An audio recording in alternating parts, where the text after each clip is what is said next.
দীর্ঘ প্রতীক্ষার অবসান ঘটিয়ে অবশেষে কলকাতা হাইকোর্টে চূড়ান্ত শুনানির জন্য তালিকাভুক্ত হলো 2014 রেটের প্রশ্নভুল মামলা। ম্যাট 1594 নম্বরযুক্ত এই মামলাটি আগামীকাল অর্থাৎ 14 সেপ্টেম্বর মাননীয় বিচারপতি জয়মাল্য বাগচির বেঞ্চে শুনানি হতে চলেছে। এই মামলা রায়ের উপর নির্ভর করছে হাজার হাজার চাকরি প্রার্থীর ভবিষ্যৎ, যারা বিশ্বাস করেন যে কয়েকটি ভুল প্রশ্নের জন্য তারা ন্যায্য নাম্বার থেকে বঞ্চিত হয়েছেন। আগামীকালকের শুনানি এই মামলার ভাগ্য নির্ধারণে অত্যন্ত গুরুত্বপূর্ণ ভূমিকা পালন করবে। মাননীয় বিচারপতি জয়মাল্য বাগচির এজলাসে এই মামলার শুনানি হবে।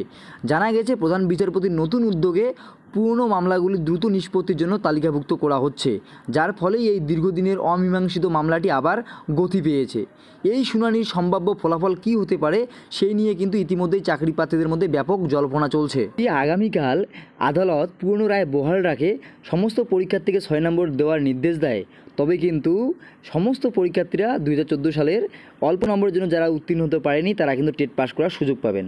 এবং এই সমস্ত অর্থাৎ 2014 সালে যে সমস্ত 6 নম্বর পেয়ে উত্তীর্ণ প্রার্থীরা থাকবেন তারা কিন্তু আগামীতে 2022 এবং 23 সালের যে টেট উত্তীর্ণ প্রার্থীদের যে নিয়োগ প্রক্রিয়া হতে যাচ্ছে রাজ্যে, তারাও কিন্তু সেই নিয়োগ প্রক্রিয়ায় অংশগ্রহণ করার সুযোগ পাবেন। সেক্ষেত্রে কিন্তু অবশ্যই বিরাট বড় ধাক্কা হতে পারে 2022 এবং 2023 টেট প্রার্থীদের জন্য। অন্যদিকে যদি আদালত পর্ষদের আবেদন মঞ্জুর করে তবে 6 নম্বর দেওয়ার সিদ্ধান্তটি যে ডিভিশন বেঞ্চ দিয়েছিল সেটা কিন্তু বাতিল হয়ে যেতে পারে।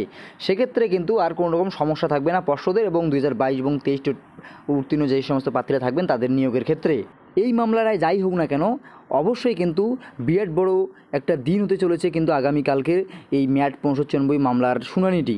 সেদিকেই কিন্তু তাকিয়ে রয়েছে রাজ্যের সমস্ত 2014 টেটের চাকরি প্রার্থী এবং আপকামিং যে 2022 এবং 23 টেট যে প্রার্থীরা রয়েছেন তাদের ক্ষেত্রেও কিন্তু বিরাট প্রভাব পড়তে পারে। তাই তাদের ক্ষেত্রেও কিন্তু এই মামলাটির শুনানি বিরাট বড় গুরুত্বপূর্ণ হতে চলেছে।